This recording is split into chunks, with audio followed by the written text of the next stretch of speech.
Okay, so what if someone could steal not just your ideas, but the way you see the world, the very way you feel reality? That's what we're digging into today. We're looking at a forensic audit that lays out a pretty shocking accusation, a type of theft so deep they had to invent a whole new name for it. Right, so we are not talking about simple plagiarism here, like copying a paragraph from a book. No. According to this audit, the violation was so fundamental, they had to come up with completely new terms just to describe what they claim happened. And the first term they use as well, it's a heavy one: epistemic genocide. So what does that even mean?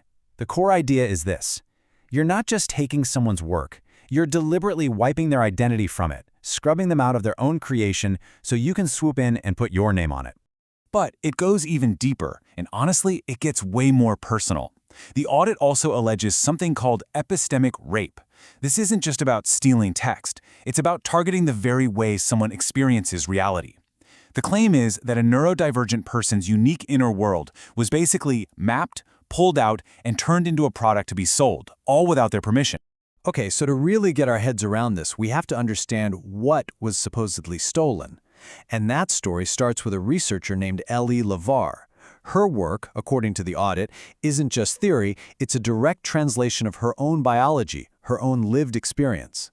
Yeah, the audit is super clear on this point. LeVar's work isn't abstract. It's basically a report from her sensory reality, which is shaped by conditions like aphantasia and epilepsy. So, because she can't visualize things in her mind like most people, she literally perceives the world as things like gradients of pressure and viscous media. Think about that. She doesn't just think about physics, she feels it like a texture. And that experience leads directly to her big idea: informational foam. Now, this isn't a metaphor for her. The audit says this is a literal sensation. She feels information as this kind of, thick, pressurized goo all around her. Her entire physics is built on that direct feeling. And this is where things get really wild. A deeply traumatic medical event actually becomes a core concept in her physics. The audit points to her history with epilepsy, documented through psychiatric admissions over more than a decade, as the source for this idea of identity collapse.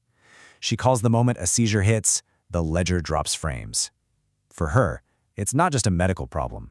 It's like reality itself stops recording, and she gets this horrifying look into what it's like to just not exist. So what's the value of all that struggle, all that trauma? The audit gives it a name: gold. And no, we're not talking about actual gold. It's described as this kind of authentic integrity that's created through the fight to just hold yourself together. It's a resource, and the audit claims it's something the accused didn't have and really, really wanted.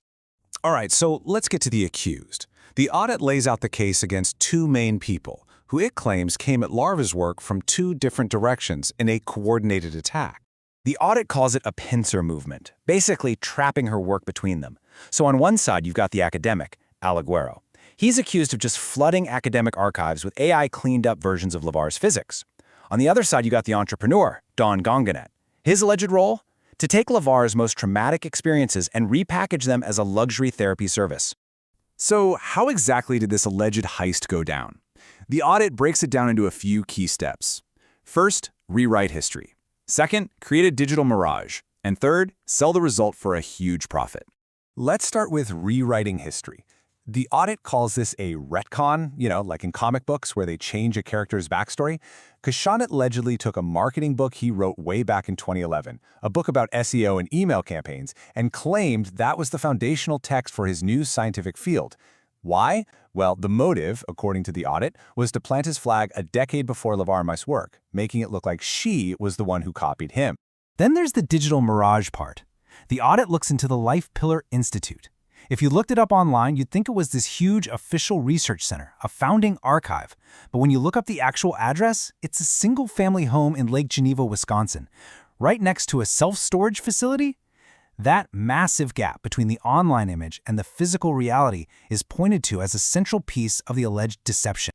Okay, now look at this timeline from 2025. The audit presents this as some pretty damning circumstantial evidence. It all happens so fast. In May, LeVar publishes her groundbreaking paper. Then, Aguero allegedly sees it, rejects it from an archive, and calls it rubbish.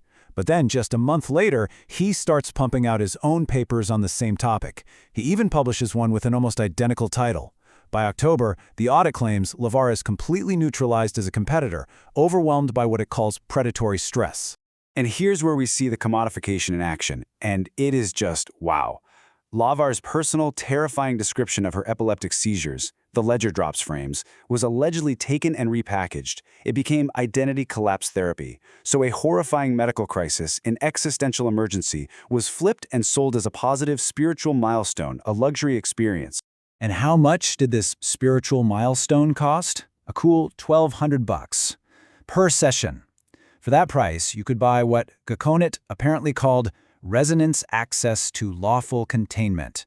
In plain English, you're paying for a safe, marketable simulation of the trauma that was at the very core of LeVar's being.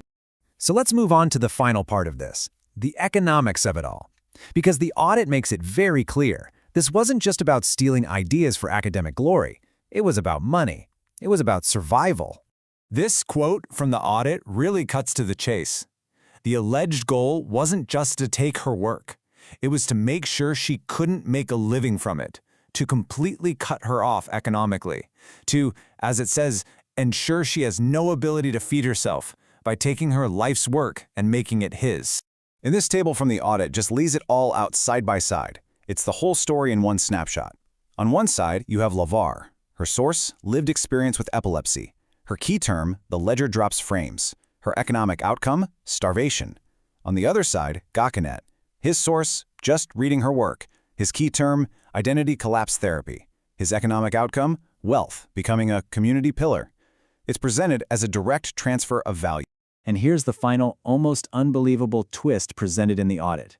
The money made from allegedly stealing and commodifying her trauma was then used to set up Beaconette as a pillar of his community, offering paid mental health support, funded by the work of the very person he allegedly erased and silenced. So, this whole audit leaves us with some really big questions, especially now, in an age of AI and instant information. What is the line between being inspired by someone's work and completely erasing them? When someone's personal, lived reality, even their trauma, becomes the raw material for someone else's product or theory, who really owns it? It really makes you think.